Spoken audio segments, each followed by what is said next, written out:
everyone, welcome back to Kiran studies. So ఎవరైతే ALP exam complete అయిందో లేదా ఇంకా అప్కమింగ్ ఎవరైతే ఏఎల్పి ఎగ్జామ్స్ కు ప్రిపేర్ అవుతున్నారో, ఏఎల్పి అనే కాదు ఫ్యూచర్ లో మీకు రైల్వే ఎగ్జామ్స్ కి ఏది ప్రిపేర్ అవుతున్నా అసలు పేపర్ అనేది మనం ఎలా ఎక్స్పెక్ట్ చేయొచ్చు, ఏం ప్రిపేర్ కావాలి, ఎలా ప్రిపేర్ కావాలి అని చెప్పి చాలా మంది అడుగుతారు. అది కూడా ఈ వీడియోలో మీకు కంప్లీట్ చేస్తాను. As well as paper tough గా వస్తే అడ్వాంటేజ్ ఏమైనా ఉందా, ఒకవేళ పేపర్ ఈజీ కనుక వస్తే ఏమైనా ప్రాబ్లం ఉందా, సో అసలు పేపర్ ని ఎలా అటెంప్ట్ చేయాలి అనేది మనం ఈ వీడియోలో మనం డిస్కస్ చేద్దాం. రైట్, ఫస్ట్ మనకి ఉన్న సిలబస్ ప్రకారం చూసుకుంటే మీకు మ్యాథమెటిక్స్ అని ఇస్తారు అన్నమాట ఫస్ట్. సో మ్యాథమెటిక్స్ అంటారు. ఈ మ్యాథమెటిక్స్ అంటే మీకు ఇందులో అర్థమెటిక్ ఉంటుంది, ప్యూర్ మ్యాథ్స్ రెండు ఉంటుంది. So arithmetic plus pure maths రెండు కలిపి మ్యాథమెటిక్స్ అంటారు. ఓకేనా. నెక్స్ట్ సెకండ్ వన్ వచ్చేసరికి మీకు రీజనింగ్ ఉంటుంది. ఫస్ట్ సబ్జెక్ట్ల గురించి చెప్తున్నాను. రీజనింగ్ ఉంటుంది. అండ్ నెక్స్ట్ వచ్చేసరికి జనరల్ సైన్స్ అన్నమాట. జనరల్ సైన్స్ అంటే so physics, chemistry, biology. Next fourth one వచ్చేసరికల్లా GA, general awareness and current affairs. So ఈ జనరల్ అవేర్నెస్ లో మీకు హిస్టరీ, పాలిటీ, జాగ్రఫీ, ఎకానమీ ఇవన్నీ వస్తుంది. As well as current affairs కూడా మోస్ట్ ఇంపార్టెంట్. ఇక్కడ మనం చేయాల్సింది ఏంటంటే మ్యాథమెటిక్స్, రీజనింగ్, జనరల్ సైన్స్ లా చాలా చాలా ఇంపార్టెంట్. మీరు రైల్వేలో ఏ ఎగ్జామ్ రాస్తున్నా సరే మెజారిటీ క్వశ్చన్స్ టెక్నీషియన్ గ్రేడ్ తీసుకుంటే 90%, 100కి 90 మార్కులు ఈ మూడు సబ్జెక్ట్ నుంచే వస్తాయి. గ్రూప్ డి కనుక తీసుకుంటే 80 మార్కులు వస్తాయి. సో అందుకోసం అంత ఇంపార్టెంట్. యాజ్ వెల్ యాజ్ ఇవి కూడా ఇంపార్టెంట్. ఇప్పుడు మనకి మ్యాథ్స్ కనుక చూస్తే, అంటే మ్యాథమెటిక్స్ కనుక చూస్తే మీరు ఖచ్చితంగా ప్రిపేర్ అవ్వాల్సిన టాపిక్స్ కొన్ని ఉంటాయి. For example number system. ఈ నెంబర్ సిస్టమ్ కనుక చూసుకున్నట్లయితే మీకు ఖచ్చితంగా క్వశ్చన్స్ అనేది 2 లేదా 3 క్వశ్చన్ 100% అడుగుతాడు. ఈ నెంబర్ సిస్టమ్ మీద మీకు క్వశ్చన్ లేని పేపర్ అనేది ఉండదు అనమాట. ఈ నెంబర్ సిస్టమ్ కూడా మీకు ఏం క్వశ్చన్స్ అడగడానికి ఛాన్స్ ఉందంటే ఎల్సిఎం, హెచ్సిఎఫ్ మీద క్వశ్చన్స్ అడుగుతారు. ఎల్సిఎం, హెచ్సిఎఫ్ మీద క్వశ్చన్స్ అడుగుతారు. అదేవిధంగా సింప్లిఫికేషన్స్ మీద, సో సింప్లిఫికేషన్స్ కానీ, స్క్వేర్ రూట్ కానీ, సో రూట్స్ కానీ, క్యూబ్ కానీ, సో ఈ ఎల్సిఎం, హెచ్సిఎఫ్ మీద, రూట్స్ మీద, క్యూబ్ మీద, సింప్లిఫికేషన్ మీద, కాన్సెప్చువల్ క్వశ్చన్స్ మీద ఖచ్చితంగా నెంబర్ సిస్టమ్ మీద 1 లేదా 2 క్వశ్చన్స్ అడుగుతారు. అండ్ నెక్స్ట్ వచ్చేసరికి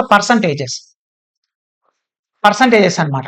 ఈ శాతాలు అంటాం. పర్సంటేజెస్ లో కూడా ఖచ్చితంగా 1 లేదా 2 క్వశ్చన్స్. ఇది మీరు ఏ లెవెల్ వరకు ప్రిపేర్ అవ్వాలని మీకు కిరణ్ స్టడీస్ యాప్ లో కూడా నేను డీటెయిల్ గా చెప్పాను. సో మోడల్ వైజ్ గా క్వశ్చన్ చెప్పడం జరిగింది, బేసిక్ నుంచి హై లెవెల్ వరకు. ఎవరైతే జాయిన్ అవ్వలేదో మీరు ప్లే స్టోర్ కి వెళ్ళి కిరణ్ స్టడీస్ యాప్ డౌన్లోడ్ చేసుకోండి. సో డెమో వీడియోస్ చూడండి, మీకు నచ్చితేనే జాయిన్ అవ్వండి. అండ్ మాక్ టెస్ట్ లో ఉంటే ప్రాక్టీస్ అవ్వాలి. యాజ్ వెల్ యాజ్ వచ్చేసరికల్లా మీకు నెక్స్ట్ వచ్చేసరికల్లా పర్సంటేజెస్ తర్వాత మీకు ratio, proportion and ratio and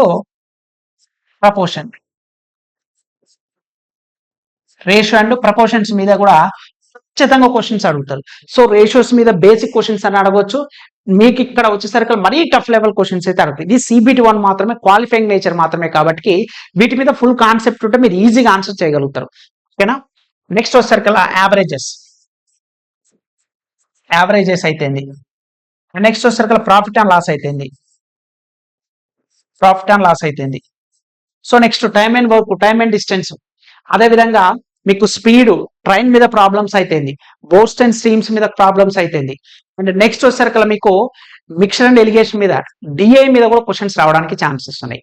అదే విధంగా కనుక చూసుకుంటే మనకి ప్యూర్ మ్యాథ్స్ లో కూడా మీకు మెన్సురేషన్, ప్యూర్ మ్యాథ్స్ లో కూడా చూడండి 2 dimensional or 3 dimensional. Pure maths లో కనుక చూసుకున్నట్లయితే మెన్సురేషన్. సో మెన్సురేషన్ అంటే మీకు క్షేత్రమితి అంటాం కదా, అందులో 2 డైమెన్షనల్ మీద క్వశ్చన్స్ అడగొచ్చు, యాజ్ వెల్ యాజ్ 3 డైమెన్షనల్ మీద కూడా క్వశ్చన్స్ అడగొచ్చు. సో ఈ 2 డైమెన్షనల్ మీద మీకు పెరిమీటర్ గాని, ఏరియా గాని అడుగుతారు. ఈ 3 డైమెన్షనల్ మీద మీకు ఏరియా అని అడగొచ్చు, సో వాల్యూమ్ అని అడగొచ్చు, పెరిమీటర్ అని అడగొచ్చు. ఇక్కడ ఏరియా, పెరిమీటర్ మాత్రమే అడుగుతారు. ఇక్కడ వాల్యూమ్ 3 డైమెన్షనల్ 3 కనుక LBH 3 ఉంటే అడగడానికి 3 డైమెన్షనల్ ఉంటుంది. అది కోన్ గాని, క్యూబ్ గాని, సిలిండర్ గాని, సో వాట్ ఎవర్ స్పియర్ గాని, ఈ రకాల ఫార్ములాస్ కనుక నేర్చుకుంటే పక్కా క్వశ్చన్ అనమాట. నెక్స్ట్ వచ్చేసరికి ఆల్జిబ్రా. సో ఆల్జిబ్రా మీద మీకు ఫార్ములా బేస్డ్ క్వశ్చన్స్ అని అడగవచ్చు, సింప్లిఫికేషన్ మీద అడగవచ్చు. Next trigonometry. ఈ ట్రిగనోమెట్రీ కనుక మీరు అబ్జర్వ్ చేస్తే ఆప్షన్స్ ద్వారా సాల్వ్ చేసే మోస్ట్లీ 80% క్వశ్చన్స్ అడుగుతారు, లేదంటే ఫార్ములా బేస్డ్ అనమాట. ఓకే. నెక్స్ట్ జామెట్రీ అనమాట. సో జామెట్రీ వచ్చేసి మీకు సర్కిల్ మీద ప్రాపర్టీస్ మీద అడగొచ్చు. సో ప్రాపర్టీస్ మీద ఖచ్చితంగా అడుగుతాడు, లేదా మీకు యాంగిల్ ఫైండ్ అవుట్ చేయమని అడుగుతాడు. సో ఇవి మనకి ప్యూర్ మ్యాథ్స్ లో అడగడానికి ఛాన్సెస్ ఉందన్నమాట. నెక్స్ట్ రీజనింగ్ కనుక చూసుకుంటే చాలా చాలా ఈజీ అండి. రీజనింగ్ కనుక చూసుకుంటే మీకు మెజారిటీగా క్వశ్చన్స్ అడగడానికి ఛాన్సెస్ ఉంది. ఎందుకంటే నెంబర్ సిరీస్ అనమాట. Number series. సో ఈ నెంబర్ సిరీస్ ఏంటంటే మీకు రకరకాలుగా అడుగుతాడు. మిస్సింగ్ నెంబర్స్ అడుగుతాడు, ఆడ్ నెంబర్ సిరీస్ అడుగుతాడు, లేదంటే డిఫరెన్స్ అని అడగొచ్చు. సో ఏ రకంగా అడగొచ్చు. ఈ నెంబర్ సిరీస్ ని అనాలజీ బేస్డ్ కూడా క్వశ్చన్స్ కూడా అడగొచ్చు. మీకు ఏది అడిగినా ఒకటే గుర్తుపెట్టుకోండి, ఫస్ట్ డిఫరెన్స్ ఫైండ్ అవుట్ చేయండి. డిఫరెన్స్ కనుక ఫైండ్ అవుట్ చేస్తే సిరీస్ కి ఇచ్చినప్పుడు ఫర్ ఎగ్జాంపుల్ 1 2 3 4 5 అండ్ సో అని ఇస్తే ఫస్ట్ ఎగ్జాంపుల్ చెప్తున్నాను, వీటి మధ్యలో కనుక డిఫరెన్స్ నువ్వు ఫైండ్ అవుట్ చేస్తే మళ్ళీ డిఫరెన్స్ అండ్ అగైన్ డిఫరెన్స్ మీద 90% క్వశ్చన్స్ సాల్వ్ చేయొచ్చు. 90% క్వశ్చన్స్ కొంచెం టైం పడుతుంది. ఈ డిఫరెన్స్ మీద అగైన్ డిఫరెన్స్ చేసుకొని చేస్తే 90 to 95 క్వశ్చన్స్ 90% 90 to 95 క్వశ్చన్స్ మీకు నెంబర్ సిరీస్ మీద డిఫరెన్స్ కనుక మీరు ఫైండ్ అవుట్ చేయడం కనుక వస్తే వస్తుంది. ఇక లేదనుకుంటే మల్టిప్లికేషన్ బేస్డ్ కానీ, లేదంటే సబ్ట్రాక్షన్ కానీ, లేదంటే ఎడిషన్ కానీ, లేదా ఈ మూడు కాంబినేషన్ కానీ, లేదా స్క్వేర్ కాంబినేషన్ కానీ, లేదా ఒక క్యూబ్ కాంబినేషన్ కానీ, స్క్వేర్ క్యూబ్ కాంబినేషన్ కానీ, లేదా ప్రైమ్ నెంబర్ సిరీస్ కానీ, లేదా ఆడ్ నెంబర్ సిరీస్ కానీ, ఈవెన్ నెంబర్ సిరీస్ కానీ, ఇలా రకరకాల అన్ని కూడా నెంబర్ సిరీస్ మీద క్వశ్చన్ లేకోకుండా ఉండదు. అదేవిధంగా చూసుకుంటే దీంట్లో ఎనాలజీ అయితేంది, సో బ్లడ్ రిలేషన్ అయితేంది, డైరెక్షన్ టెస్ట్ అయితేంది, ఖచ్చితంగా వచ్చే క్వశ్చన్ చాలా ఈజీగా. వీటితో పాటు మీ క్రిటికల్ రీజనింగ్ లో భాగంగా స్టేట్మెంట్ అండ్ కన్క్లూజన్ కానీ, స్టేట్మెంట్ అండ్ ఆర్గ్యుమెంట్స్ కానీ, సో కోర్స్ ఆఫ్ యాక్షన్ కానీ, సో ఖచ్చితంగా వీటి నుంచి కూడా క్వశ్చన్స్ అడుగుతాయి. And diagrammatic verbal reasoning and verbal non verbal కనుక చూసుకున్నట్లయితే మనకు డయాగ్రామెటిక్ అడుగుతారు కదా క్వశ్చన్స్. సో ఎంబెడెడ్ ఫిగర్ కానీ ఏదైనా ఒక ఫిగర్ ఇచ్చేసి అందులో మిస్సింగ్ ఫిగర్ అని అడగొచ్చు, లేదా ఏదైనా పార్ట్ మిస్సింగ్ ఇచ్చేసి ఆ పార్ట్ ఎక్కడుందని అడగొచ్చు. సో ఏదైనా పేపర్ ఫోల్డింగ్, పేపర్ క్లోజింగ్ అని అడగొచ్చు, మిర్రర్ ఇమేజ్ అడగొచ్చు, వాటర్ ఇమేజ్ అడగొచ్చు. చాలా చాలా ఈజీగా ఉంటాయండి. మన కిరణ్ స్టడీస్ యాప్ లో మీకు అదే చెప్పాను, ఎగ్జామ్ పాయింట్ ఆఫ్ ఏది ఇంపార్టెంట్ అదే కాన్సెప్ట్ చెప్తాను. మన స్టూడెంట్ చాలా మంది కూడా ఎగ్జామ్ రాసి కూడా వాళ్ళు మెసేజ్ చేస్తున్నారు. సో నేను ఫస్ట్ నుంచి కూడా లాస్ట్ వరకు ఒకటే చెప్తున్నాను, రైల్వే ఎగ్జామ్స్ కి ఏదైతే అవసరమో మీకు అదే మన కిరణ్ స్టడీస్ యాప్ లో అందిస్తాను. 3 గవర్నమెంట్ జాబ్లు సాధించిన అనుభవం అయితేంది, so 10 years plus teaching experience అయితేంది, రైల్వే పోలీస్ గ్రూప్స్ ప్రతి పేపర్ నేను రాశాను కాబట్టి నాకు తెలుస్తుంది. కాబట్టి మీకు ఎగ్జామ్ ఓరియంటెడ్ ఎంతవరకు అవసరం నేను అంతవరకే మన కిరణ్ స్టడీస్ యాప్ లో చెప్తాను. ఎవరైతే కొత్త వాళ్ళు ఉంటే యాప్ డౌన్లోడ్ చేసుకొని వెంటనే జాయిన్ అవ్వండి. అండ్ నెక్స్ట్ వచ్చేసరికి సైన్స్ పార్ట్కి వద్దాం. సో జనరల్ సైన్స్ పార్ట్ కనుక వస్తే మీకు ఖచ్చితంగా అందులో physics, chemistry, biology. So physics, chemistry, biology, chemistry as well as biology అనమాట. ఈ మూడిట్లో కూడా కోర్ కాన్సెప్ట్స్ ఉంటాయి. ఓకేనా? సో ఖచ్చితంగా చదవాల్సిన టాపిక్స్ ఉంటాయి. ఫిజిక్స్ అనుకోండి లైట్ నుంచి లేని క్వశ్చన్ ఉంటుంది. సో మీకు కెమిస్ట్రీ చూసుకుంటే కెమికల్ రియాక్షన్స్ మీద ఖచ్చితంగా క్వశ్చన్స్ అడుగుతారు. అండ్ బయాలజీ కనుక చూసుకుంటే డైజెస్ట్ సిస్టమ్ అడగొచ్చు, రెస్పిరేటర్ సిస్టమ్ అడగొచ్చు, సో యానిమల్ కింగ్డమ్ అడగొచ్చు, టిష్యూస్ మీద అడగొచ్చు. అన్ని చదవాలి మీరు, ఏదో ఇది ఇంపార్టెంట్ అని కాదు. కాకపోతే సౌండ్ కానీ లైట్ కానీ కొన్ని ఇంపార్టెంట్ టాపిక్స్ నేర్చుకుంటే ఒక 3 నుంచి 4 క్వశ్చన్లు అటెంప్ట్ చేయగలుగుతాం. అదే అన్ని కనుక చేసుకుంటే ఖచ్చితంగా చేస్తాం. అందుకే నేను చెప్పేది ప్రతి దాని మీద ఫోకస్ ఉండాలి. మీరు CBT 1 CBT 2కి ఎలా ప్రిపేర్ అవుతారో అలానే ప్రిపేర్ అవ్వండి. CBT 1 కు టైం తక్కువ ఉంది కాబట్టి ఇప్పుడు మీకు ఎగ్జామ్ జరుగుతున్నాయి కాబట్టి మీరు ఇంతకుముందు ఏదైతే చదివారో అవే రివిజన్ చేసుకోండి. And next GA part current affairs కనుక వస్తే చాలా మంది కూడా 2023 కూడా కరెంట్ అఫైర్స్ అడుగుతారు సార్, 2024 అండ్ 2020 నుంచి కూడా కొన్ని క్వశ్చన్స్ అని అడుగుతారు అని చెప్తున్నారు. బట్ మీకు ఉంటే టైం ఉంటే కనుక 2023, 2024 చదవడానికి అయితే ట్రై చేయండి.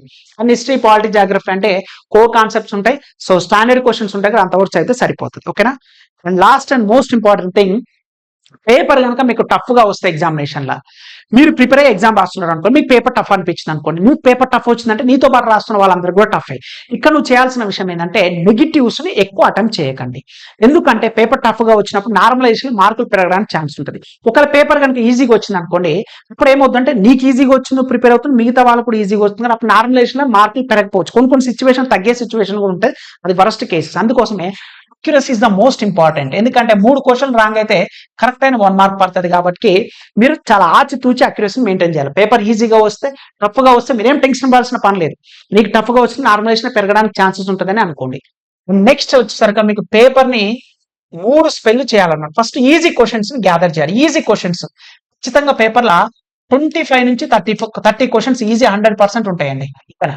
నెక్స్ట్ సెకండ్ స్పెల్ వచ్చేసరికి అంటే నీకున్న 60 నిమిషాల టైంలో మొత్తం ఎన్ని క్వశ్చన్స్ అటెంప్ట్ చేయాలి? 75 క్వశ్చన్స్ అటెంప్ట్ చేయాలి. కాబట్టి ఫస్ట్ 15 నిమిషాలు ఈజీ క్వశ్చన్స్ ని 20 నుంచి 25 వరకు మినిమం 20 నుంచి 25 క్వశ్చన్స్ అని ఉంటాయండి. వరస్ట్ కేసు చెప్తున్నా 20 నుంచి 25 క్వశ్చన్స్ అని ఈజీగా ఉంటాయి అన్నమాట. 15 నిమిషాలు కంప్లీట్ చేయాలి. నెక్స్ట్ మోడరేట్ క్వశ్చన్స్ వచ్చేసరికల్లా మీకు 30 నిమిషాలు టైం తీసుకోండి. అవసరమైతే 30 నిమిషాలు టైం తీసుకొని ఇక్కడ ఒక 20 నుంచి 25 క్వశ్చన్స్ ఆన్సర్ చేయడానికి ట్రై చేయండి. And next difficulty questions. So difficulty questions ఉంటాయి కదా, వాటిని థర్డ్ స్పెల్ గా పెట్టుకొని లాస్ట్ 15 మినిట్స్ చేయండి. ఎందుకంటే లాస్ట్ 2 మినిట్స్ మీరు పేపర్ అనేది చూడడానికి ఎన్ని కరెక్ట్ పెట్టుకున్నాం ఎన్ని రాంగ్ పెట్టుకున్నాం 2 మినిట్స్ వదిలేయండి. ఇక్కడ వర్స్ట్ కేసులో ఒక 5 క్వశ్చన్ చూసుకున్నా, ఇక్కడ ఏంది ఆన్ అండ్ యావరేజ్ చూసుకుంటే 50-55, అంటే మీరు 55 నుంచి 60 క్వశ్చన్స్ కనుక అక్యురేట్ గా పెడితే అవుట్ ఆఫ్ 75 200% క్వాలిఫై అవుతారు. కొన్ని సిచ్యువేషన్స్ లో మీకు పేపర్ టఫ్ గా వస్తే దీనికంటే కూడా తక్కువ ఉండడానికి ఛాన్స్. ఇది నేను ఓపెన్ కట్ ఆఫ్ చెప్తున్నాను, కేటగిరీ వైజ్ కాదు. అందుకోసమే ఇచ్చిన పేపర్ 3 సార్లు తిరగేయాలి. ఏదో ఇచ్చిన ఫస్ట్ క్వశ్చన్ ఇచ్చాం కదా నాకు ఇది వస్తుంది అని చెప్పి ఫస్ట్ క్వశ్చన్ నీకు వచ్చింది, ఫర్ ఎగ్జాంపుల్ 4 నిమిషాలు టైం తీసుకుంది అనుకోండి, అండ్ నీకు వచ్చే మార్క్ 1 మార్క్ మాత్రమే. లాస్ట్ కు నువ్వు 5 సెకండ్ల ఒక 4 సెకండ్ల చూడగానే క్వశ్చన్ పెట్టే 5 సెకండ్స్ లో కూడా ఆన్సర్ వచ్చే క్వశ్చన్స్ ఉంటాయి. దీనికి కూడా నీకు వచ్చేది అవార్డెడ్ 1 మార్క్ మాత్రమే. అంటే నువ్వు ఇక్కడ 4 నిమిషాలు పెట్టుకొని 1 మార్క్ సాధించగలిగితే లాస్ట్ క్వశ్చన్స్ 5 సెకండ్లు కూడా 1 మార్క్ పెట్టే ఆన్సర్లు కూడా ఉంటాయి. అందుకోసం మీరు ఏం చేస్తారంటే ఫస్ట్ ఇవ్వగానే పేపర్ 3 సార్లు తిప్పేయాలన్నమాట. ఫస్ట్ 15 నిమిషాలు ఈజీ క్వశ్చన్ పెట్టాలి, తర్వాత 30 మినిట్స్ టైం మీకు ఉంటుంది. అక్కడ టైం మీకు ఎగ్జామినేషన్ లా మీరు రాస్తున్న ప్యానల్ కి సైడ్ కి టైం కూడా పడుతుంటది. సో ఎవ్రీథింగ్ మీకు అవైలబుల్ గా ఉంటుంది కాబట్టి టైం ని చూసుకొని మనం ఎగ్జామ్ రాయాలి. చాలా మంది ఏంటంటే ఫస్ట్ క్వశ్చన్ వస్తుంది అని చెప్పి వదిలేస్తారు. ఇది నాకు వస్తుంది కానీ చేసుకుంటే 4 నిమిషాలు 5 నిమిషాలు పడుతుంది, కానీ వచ్చేది 1 మార్క్ మాత్రం. లాస్ట్ చాలా ఈజీ క్వశ్చన్స్ ఉంటాయి, అది ఎవరిని చూడరు. అబ్బా లాస్ట్ కి ఈజీ క్వశ్చన్ వచ్చింది అనుకుంటారు. అందుకోసమే ఈ స్ట్రాటజీ అనేది నేను 3 జాబ్లు సాధించడానికి కూడా ఇదే స్ట్రాటజీ వర్కౌట్ చేస్తుంది. నేననే కాదండి, మాక్సిమం జాబ్ వచ్చే వాళ్ళందరూ కూడా ఇదే ప్రాక్టీస్ చేస్తారు అనమాట. ఎందుకంటే ఇక్కడ మనకి మార్క్స్ ఎక్కువ వస్తాయి అనమాట, నెగిటివ్స్ తక్కువ పోతుంది, టైం సఫిషియెంట్ గా సరిపోతుంది. మీకు వస్తేనే అక్యురసీ మెయింటైన్ చేయండి, అనవసరంగా నెగిటివ్స్ జోలికి వెళ్ళకండి.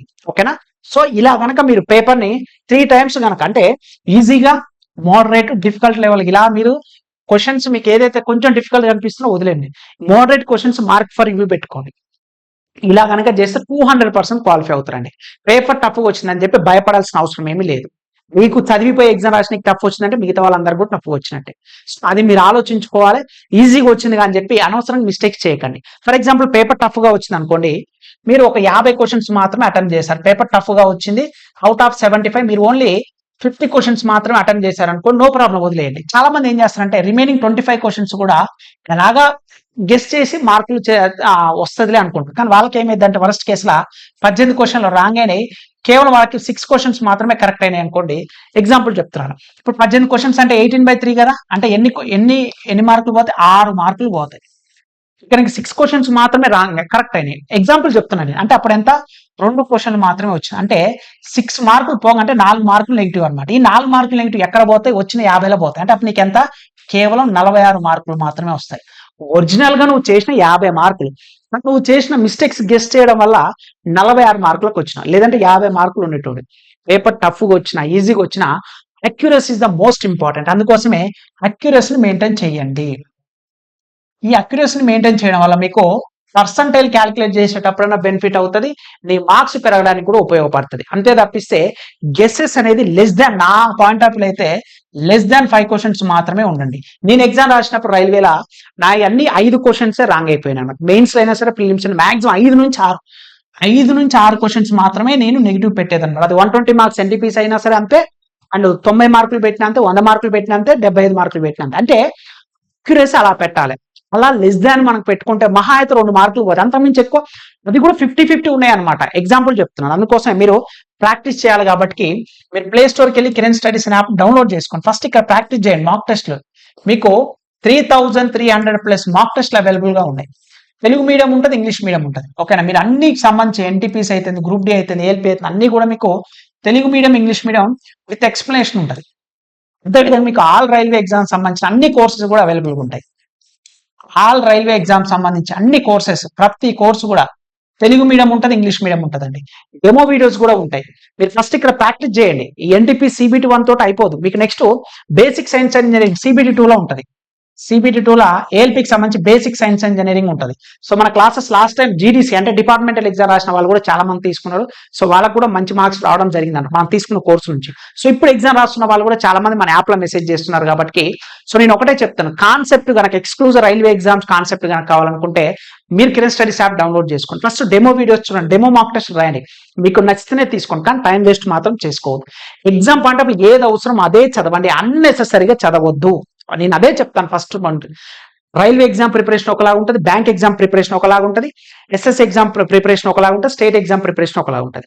సో ఏ ఎగ్జామ్కి అనుగుణంగా ఆ ఎగ్జామే ప్రిపేర్ అవ్వండి. అన్ని కలిపి మిక్సర్ చేయడం వల్ల ఏంటంటే మీరు ఫోకస్ చేసే పాయింట్ మిస్ అవుతారు అనమాట. ఐ హోప్ మీకు ఈ వీడియో నచ్చిందని అనుకుంటున్నాను.